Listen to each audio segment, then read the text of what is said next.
ক্রন্দনরত হতবিহবল রক্তাক্ত মুখে অসহায় চোখে আগুনের দিকে চেয়ে ছোট কদমে পেছাতে লাগলো। পেছাতে পেছাতে একটা বড়সড় গাছের সাথে পিঠ ঠেকে গেল। আগুন বলিষ্ঠ হাতে গাছের সাথে মাথা লাগিয়ে নাইমার গলা চেপে ধরে কণ্ঠনালীর উপর শক্তপোক্ত চাপ পড়ায় চোখ দুটো যেন কোঠর ছেড়ে বেরিয়ে আসবে এক্ষুনি। ইতোমধ্যে নাইমার জিহবা কিঞ্চিত বেরিয়ে এসেছে, সমান তালে মুখ দিয়ে লালা গড়িয়ে পড়ছে। পা নাড়াতে পারছে না, কারণ আগুন জুতো দিয়ে 2 পা পিষে ধরেছে। শুধু হাত দুটো আঁচড়াচ্ছে। নাইমা প্রাণ পাখি চাই চাই। সেই মুহূর্তে রাফি এসে আগুনকে পেছন থেকে জড়িয়ে ধরে নাইমার থেকে ছাড়ানোর চেষ্টা করছে। আগুনের শরীর যেন আজ অশরীরী আত্মা ভর করেছে, যার দরুন রাফি নিজেও বলিষ্ঠ স্বাস্থ্যের অধিকারী হওয়া সত্ত্বেও আগুনের সাথে পেরে উঠছে না। হোটেলে ফিরে কিছুক্ষণ পর পুনরায় আগুনকে হন্তদন্ত হয়ে হোটেল থেকে বেরিয়ে যেতে দেখে রাফি আগুনের পিছু নেয়।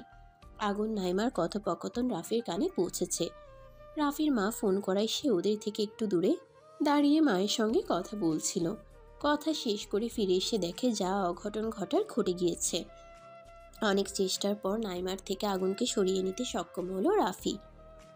আগুন রাগের সাপের মতো ফুসফুস শব্দ তুলছে, অশ্রাব্য ভাষায় নাইমাকে গালাগালি করছে।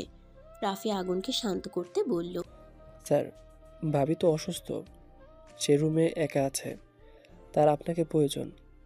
কি করতে যাচ্ছিলেন? আর একটু হলে উনি মারা যেত। আগুন তিরিক্ষি মেজাজ নিয়ে জানায়, তোর মরে যাওয়াই উচিত। শান্তশিষ্ট মানুষ হুট করে রেগে গেলে ভয়ঙ্কর রূপ ধারণ করে। আগুনকে এতটা রেগে যেতে রাফি কখনো দেখেনি, আর না নাইমা। রাফি আরো কিছু কথা বলে বুঝিয়ে শুনিয়ে ঠেলে ঠুলে আগুনকে হোটেলে পাঠিয়ে দেয়। আগুন যাওয়ার আগে নীরব থমকিতে তর্জনী উছিয়ে নাইমাকে শাসাতে ভুলল না। রাফি এসে নাইমাকে ধরে, ওর মুখের দিকে চেয়ে তাচ্ছিল্য হেসে বলে, একটা সত্যি কথা বলি ডাক্তার ম্যাডাম, আমি আপনাকে বেশ কয়েক মাস আগে থেকে পছন্দ করি।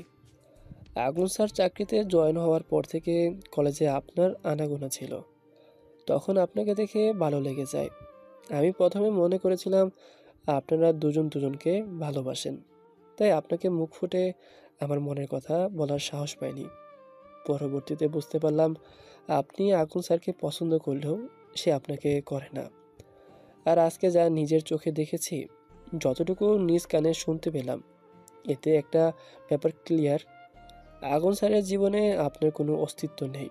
শুধু বন্ধু ছিলেন আপনি তার, হয়তো আজকের ঘটনার পর সেটাও রইলেন না। নাইমা চোখ ভর্তি পানি নিয়ে পিটপিটিয়ে চাইল।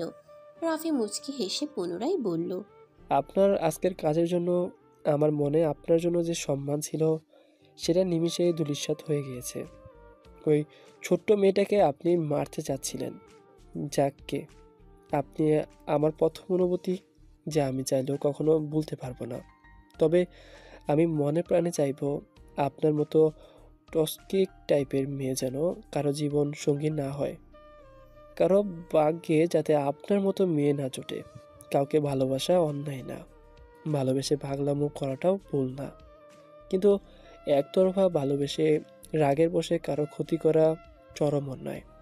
ভুল মানুষকে ভালোবেসে পাগলামো করা বোকামি ছাড়া আর কিছুই না। যা হয়েছে ভুলে যান। কাল নতুন সূর্য ওঠার সাথে সাথে নিজের জীবনটাও নতুনভাবে গুছিয়ে নিন। জীবন কারোর জন্য থেমে থাকে না।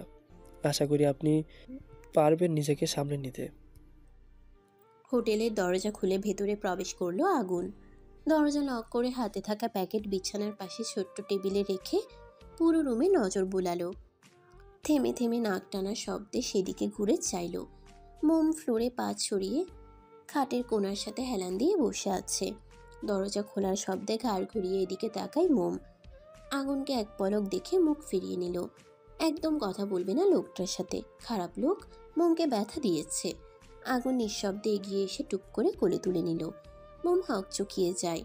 পড়ে যাওয়ার ভয়ে নড়বড়ে পেলব 2 হাতে গলা জড়িয়ে ধরে। আগুনের দিকে চেয়ে অভিমানে পুনরায় মুখ ঘুরিয়ে নিল। আগুন আস্তে ধীরে মোমকে বিছানায় বসিয়ে দিল। প্যাকেটটা হাতে নিয়ে ভেতর থেকে প্রাথমিক চিকিৎসার টুকটাক জিনিসপত্র বের করলো। আসার সময় ফার্মেসির দোকান থেকে নিয়ে এসেছিল। গম্ভীর মুখে চুপ করে তুলার সাহায্যে শুকিয়ে যাওয়া রক্ত পানি দিয়ে মুছে নিল। ক্ষত স্থানে অ্যান্টিসেপটিক লাগিয়ে কপালে ব্যান্ডেজ করে দিল। থুতনি পায়ের পাতাতে ব্যথানাশক মলম লাগিয়ে দেয়। এটা কি হচ্ছে? লোকটা চুপ করে আছে কেন? কড়া কথা কেন শোনাচ্ছে না? ধমক কেন দিচ্ছে না? এতক্ষণে তো ধমকে ধমকে মোমের শরীরে কাঁপন ধরিয়ে দেওয়ার কথা। মোম ভেবেছিল কুমড়োটার সাথে কথা বলবে না। এখন এই কুমড়ো মার্কা লোকই ওকে পাতা দিচ্ছে না। এটা তো ঘোর অন্যায়। মোমের ঠোঁটে রক্ত মুছছে সে। কাটা জায়গায় পানি লাগাই জনন অনুভব হলো। মোম মুখ কুচকে জানায়। জ্বলছে। আগুন ঝুঁকে আসে। ঠোঁট দুটো গোল করে ফু দিচ্ছে। মোম চোখ বন্ধ করে ফেলল। গলাতে আলতো করে অ্যান্টিসেপটিক লাগিয়ে দিল। ফর্সা চামড়া কেমন কালশিটে দাগ বসে গিয়েছে। চিকিৎসার কার্যক্রম সম্পূর্ণ করে মোমের পেছনে এসে দাঁড়ায়। লম্বা চুল এলোমেলো হয়ে আছে, চিরুনি দিয়ে আঁচড়ালো না।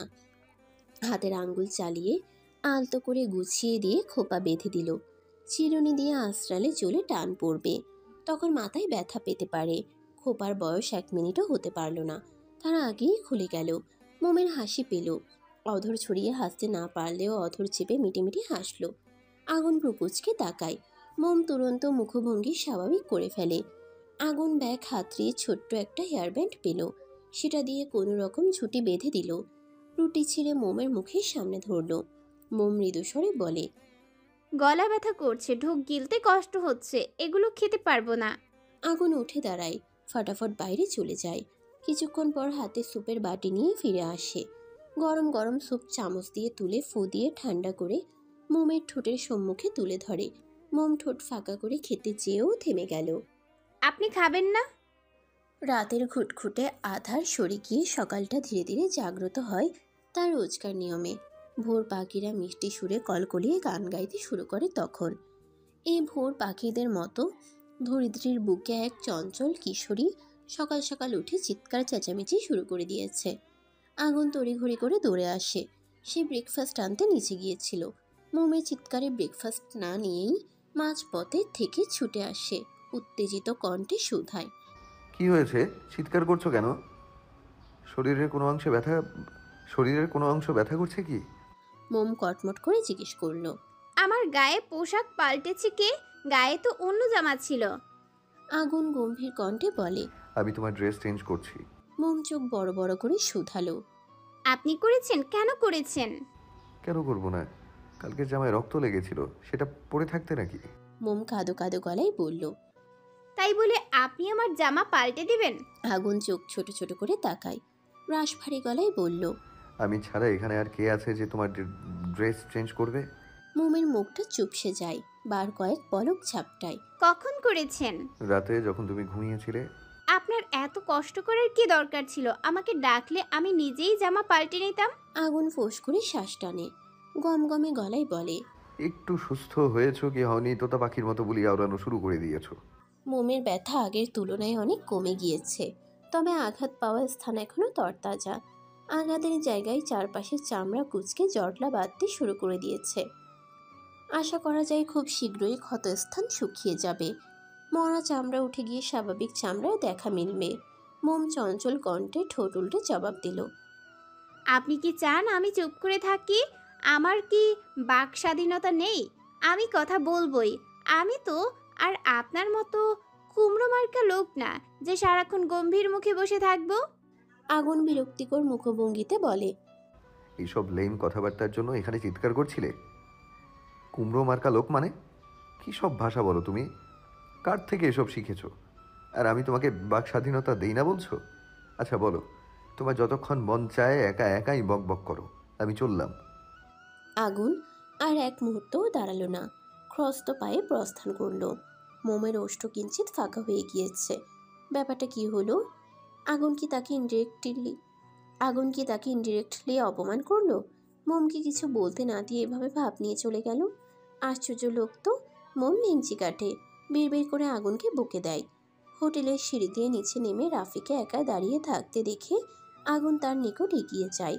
রাফি অন্য মনস্কভাবে বাইরের কোলাহলপূর্ণ পরিবেশে তাকিয়ে আছে। আগুন পাশে এসে দাঁড়ালো, গলা খাকারি দিয়ে জিজ্ঞেস করলো, কি নিয়ে চিন্তা করছেন মিস্টার রাফি? রাফির ধ্যান ভাঙে। চক্ষুদয় দৃষ্টি ঘুরিয়ে সরাসরি নজর রাখলো আগুনের আদলে।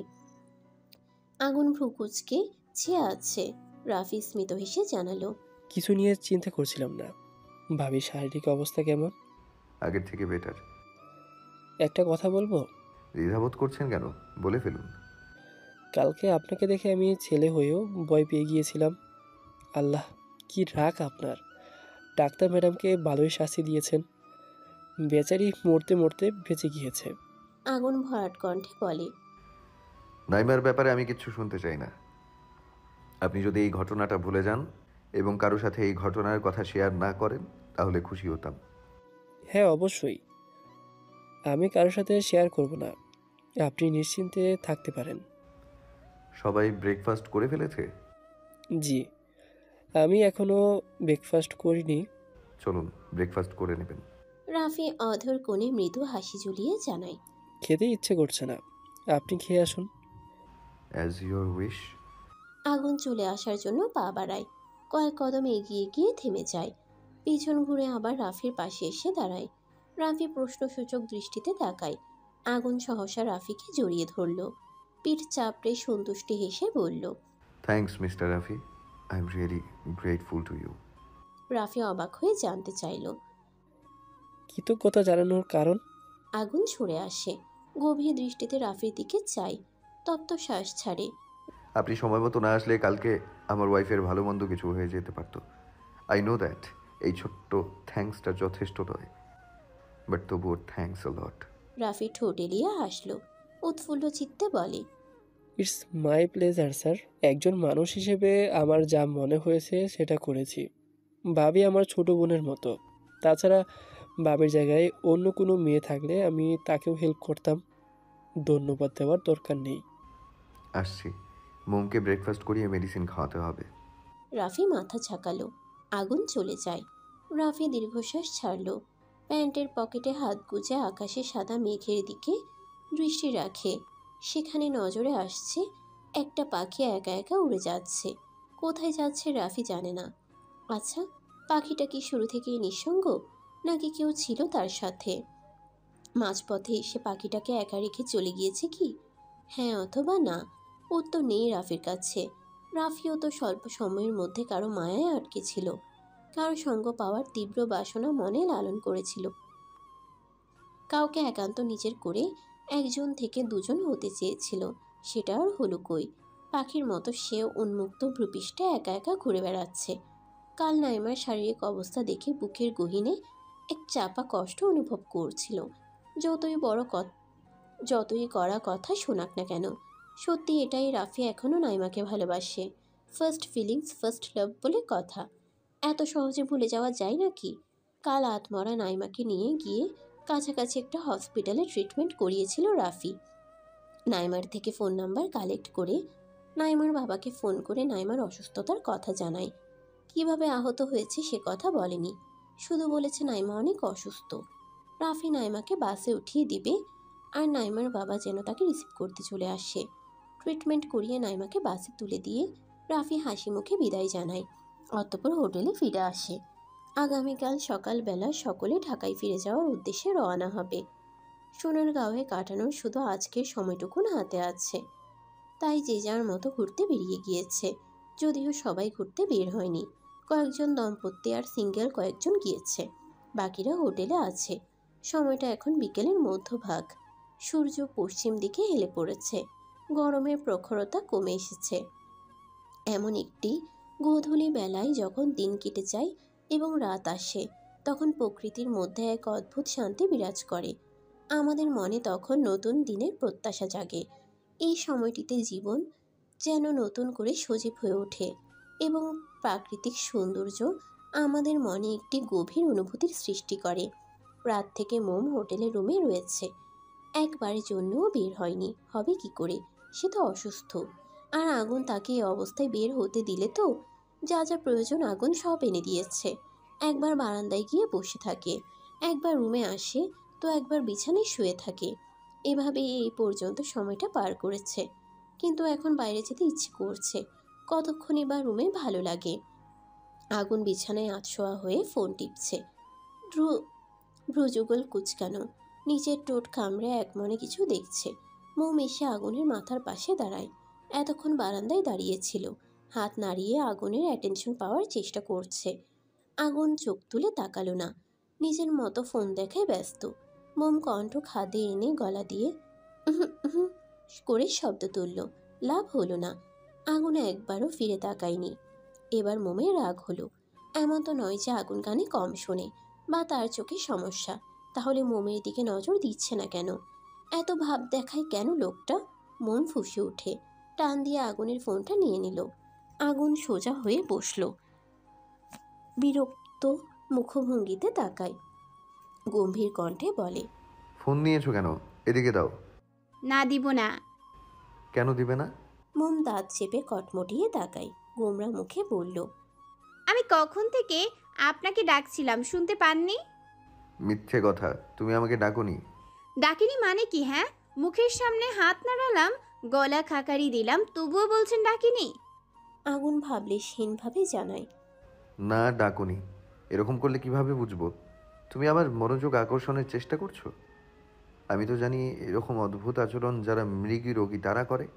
মোমের রাগ এবার আকাশচুম্বী। মোমকে মৃগী রোগীর সঙ্গে তুলনা করলো এই লোক। রাগে কিচকিচ করতে করতে আগুনের ফোনটা বিছানার উপর আছাড় মারল।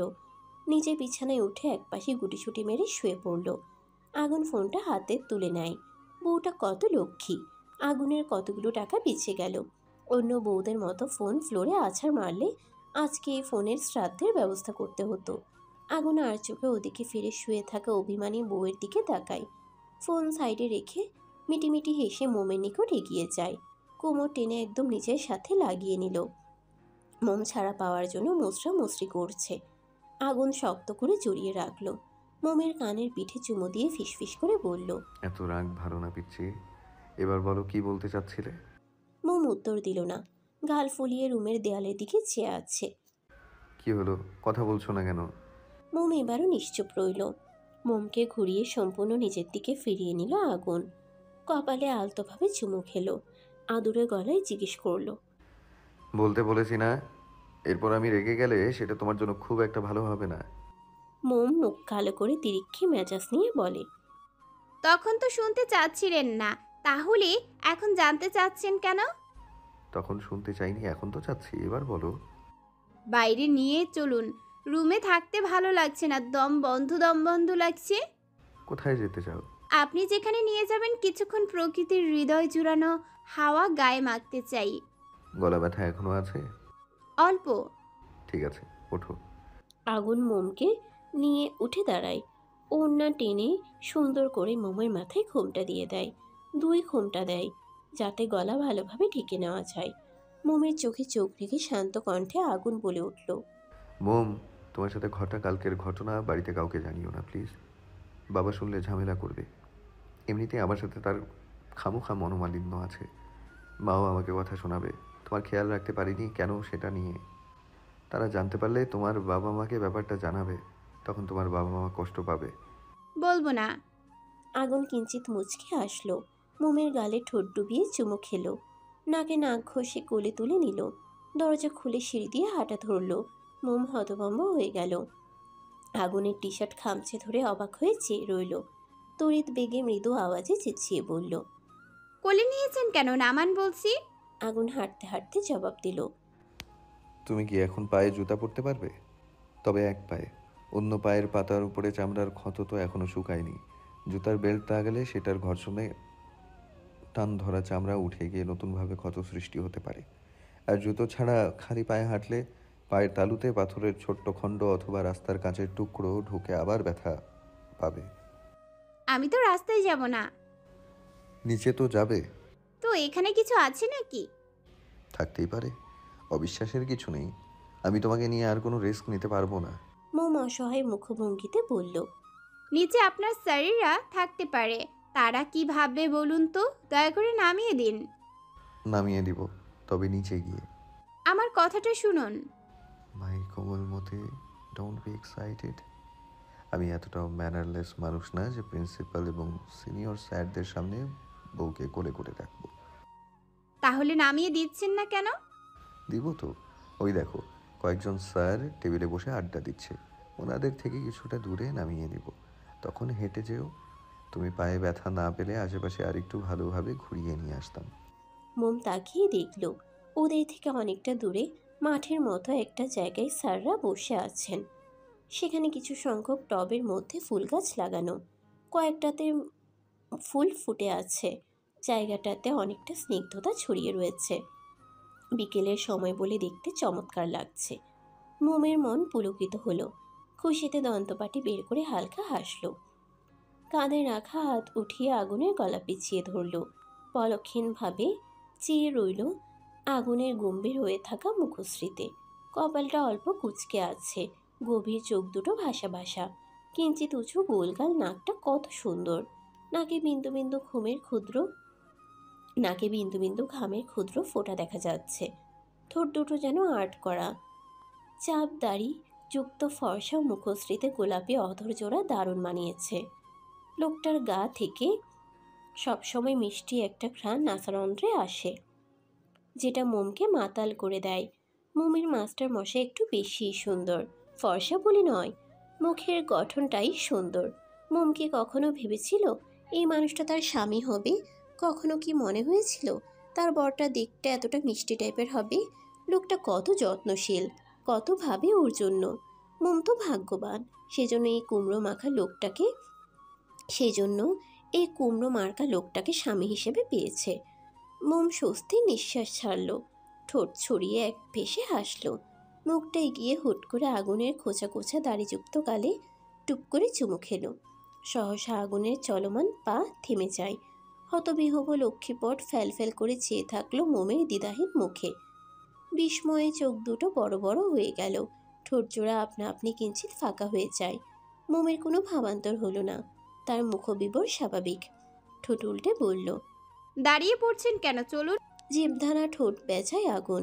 অবাক হয়ে জানতে চাইল, তুমি আমাকে চুমু দিয়েছ? সত্যি? মোম লজ্জা পেল। আবেগের বশে দিয়ে ফেলেছিল, তখন এত কিছু ভাবেনি। এখন কি উত্তর দিবে মোম? চোখ মুখ খিচে বন্ধ করে আগুনের গলায় মুখ লুকিয়ে চুপ করে রইল। এদিকে আগুনের বক্ষতলে প্রেমের ঢেউ হানা দিয়েছে। পিঞ্জরে উতাল পাতাল শুরু হয়ে গিয়েছে। মোমের কাঁধে মুখ দিয়ে শক্ত করে কামড় বসালো। মোম ঠোঁট চেপে মৃদু ব্যথাতুর আওয়াজ তুলল। আগুন পাত্তা দিল না। নিরেট স্বরে হুমকি স্বরূপ হিসিয়ে জানালো, কাজটা তুমি ঠিক করনি। আমার বুকে আগুন জ্বালিয়ে মুখ লুকিয়ে বসে আছো।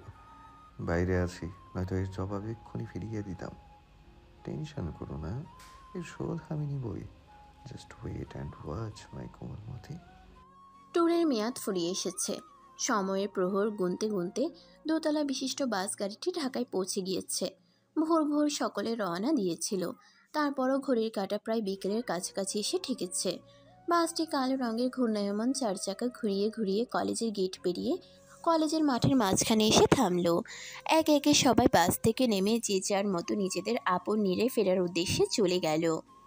আগুন মোমকে নিয়ে নিজস্ব ফ্ল্যাটে এসেছে। মিনা বলেছিলেন ট্যুর থেকে ফিরে আসার পর তাদের সাথে দেখা করে আসতে। তবে এখনও বাড়িতে গেলে মোমের অসুস্থতা দেখে নানান রকমের কথা জিজ্ঞেস করবে। রাশেদের ধারালো কথার সম্মুখীন হতে হবে। যদিও মোম আগের তুলনায় অনেক সুস্থ, ব্যথা নেই বললেই চলে, কিন্তু আঘাতের চিহ্নগুলো এখনও সুস্পষ্ট। মোমকে দেখে তারা দিশেহারা হয়ে পড়বেন। তবে এখনও বাড়িতে গেলে মোমের অসুস্থতা দেখে নানান রকমের কথা জিজ্ঞেস করবে। রাশেদের ধারালো কথার সম্মুখীন হতে হবে।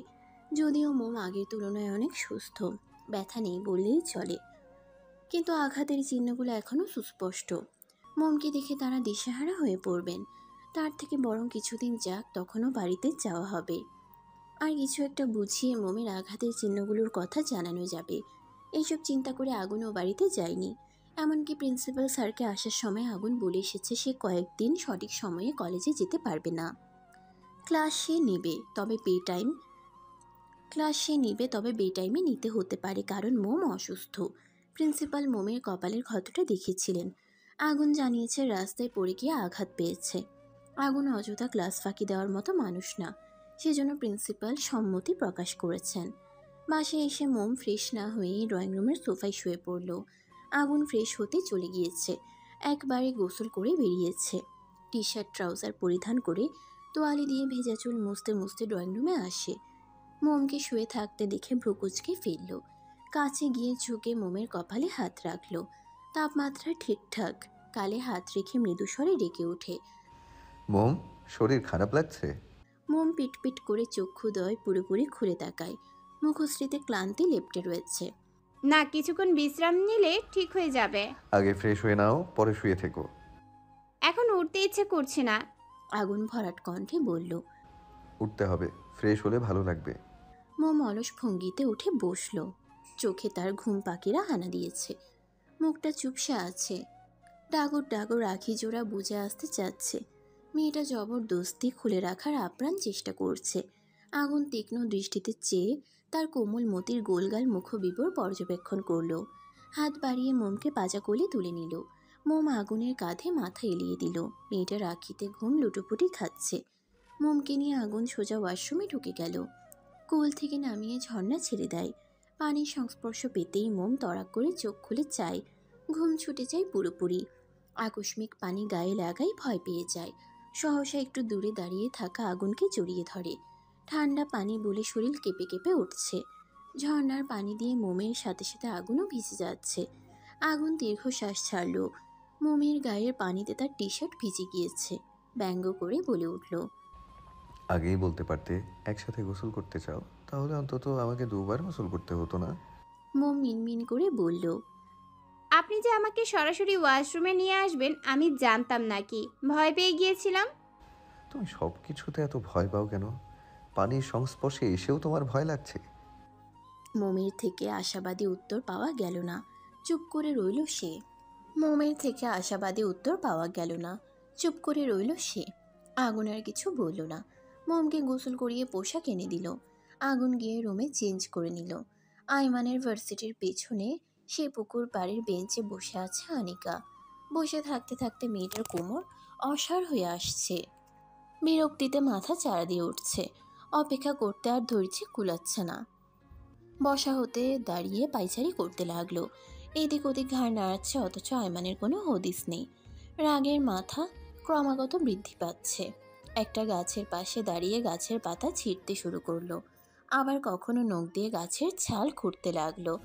ঢাকা শহরের রাস্তার মাঝে মাঝে কিছু গাছের সারি দেখা যায়, যদিও শহরের গাছপালার সংখ্যা নগণ্য।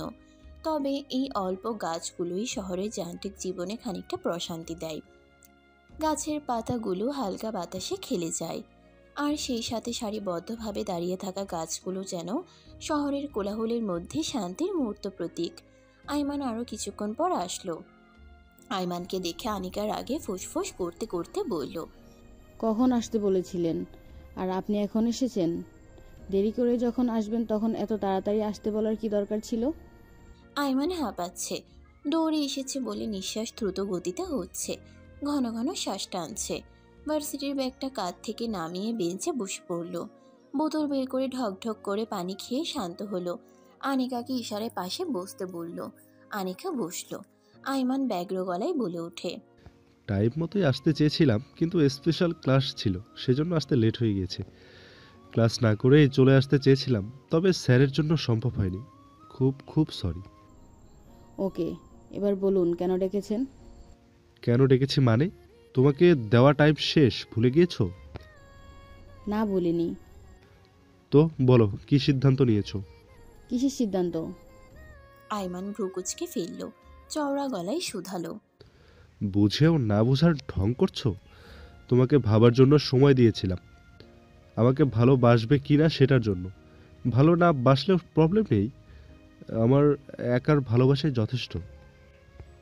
শুধু বিয়ের জন্য হ্যাঁ বললেই চলবে। আনিকা ভেঙচি কাটে ব্যঙ্গাত্মক স্বরে জবাব দিল। রাজি না থাকলে কি করবেন? এমনভাবে বলছেন যেন আমি আপনাকে গ্রহণ করতে বাধ্য। অবশ্যই তুমি বাধ্য, আমি ছাড়া তোমার সেকেন্ড কোনো ওয়ে নেই। সো ফালতাবাজি বাদ দিয়ে আসল কথায় বলো। আনিকা ভাবলিসহীনভাবে জানালো। আপনাকে আমার পছন্দ না। আইমানও ফটাফট মুখ ঝামটি মেরে উত্তর দিল। আমাকে পছন্দ নাকি জানতে চাইনি। তোমার ফাইনাল এক্সামের আগে আমাদের এঙ্গেজমেন্ট হবে, তার জন্য তুমি প্রস্তুত কিনা সেটা বলো। আনিকা হতভম্ব হয়ে গেল। ঝাঁস নিয়ে তিরিক্কি মেজাজে বলে। যেখানে আমি আপনাকে পছন্দই করি না সেখানে আপনার সাথে এঙ্গেজমেন্ট করার জন্য হ্যাঁ বলবো কি করে? বাড়ি আশ্চর্যজনক মানুষ তো আপনি। বেশি কথা ভালো লাগছে না। আজকে লাঞ্চ করিনি, ক্ষুধায় পেটে ইঁদুর দৌড়াচ্ছে। তুমি মেয়ে ভাঙবে কিন্তু মচকাবে না। আমি জানি তুমি আমাকে পছন্দ করে ফেলেছো, আর এখন অ্যাটিটিউড দেখিয়ে মুখে তেজ ফুটিয়ে অস্বীকার করছো।